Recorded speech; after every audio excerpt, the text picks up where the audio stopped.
Фотографии и награды – это все, что осталось в память о Рашиде Ганижеве его родным. 5-й ребенок в семье. Он был всеобщим любимцем, смелый, справедливый и мудрый не по годам. Он всегда выделялся на фоне сверстников, вспоминает двоюродный брат ОМОНовца Батыр Ганижев. Они учились в одном классе. Он говорил, хочу в органах служить.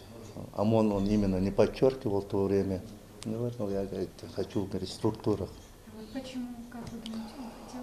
Ну, он как-то это объяснял, все-таки, говорит, с преступностью бороться. Он сам по себе человек такой был, мужественный такой. Он с детства, он выделялся среди нас, он среди сверстников в классе, он выделялся своей активностью.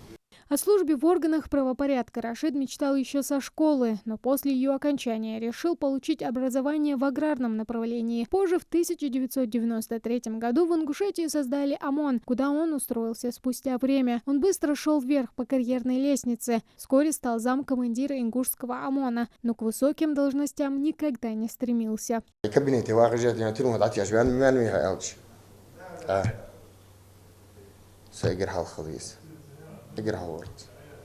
2004 году мы были дома, он, я.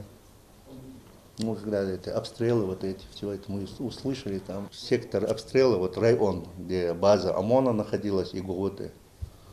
Он, не раздумывая, оружие свое табельное взял и побежал. Пешком с Яндаре до ОМОНа.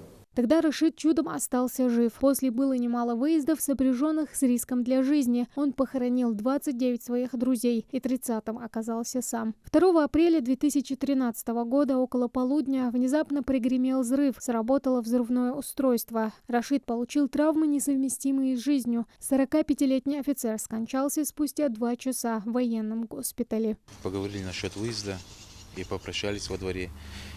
Хотя тогда я не понимал, что мы прощаемся, но оказывается, у Рашида была какая-то интуиция, или же он предчувствовал этот день. Но попрощался, сказал очень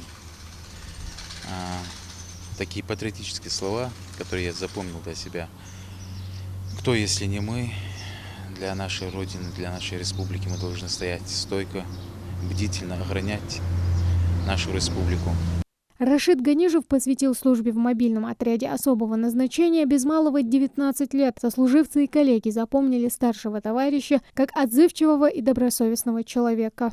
Любой метод выезде, любой организатор может согласиться, организовать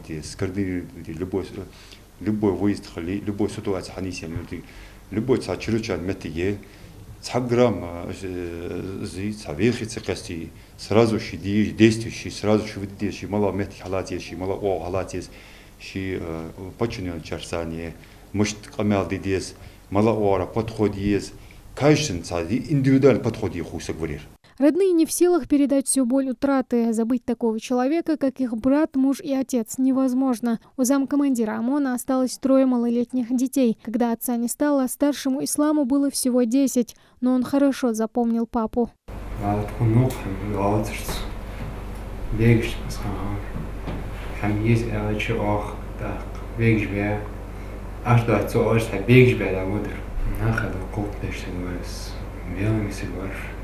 Ježbiškam, malo se je nokudoč vežburs. Taip nach lark orts.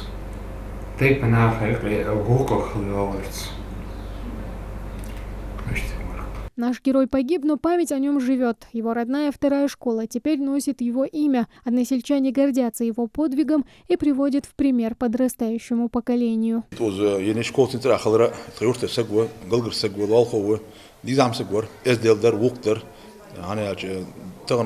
أموني كأجنا حبيكي وس بيرس حيح يخدق بدناش أنا دارس خدار كيشنا أموني حبيكي وس بديش كيش دال دياق بوب البرجش موجز ما أشباه خبش رشيد سمية تغن تخوني خد حني خد أخت رشيد سمية ديك سمية إنسان ديك أنكل بس أنكل.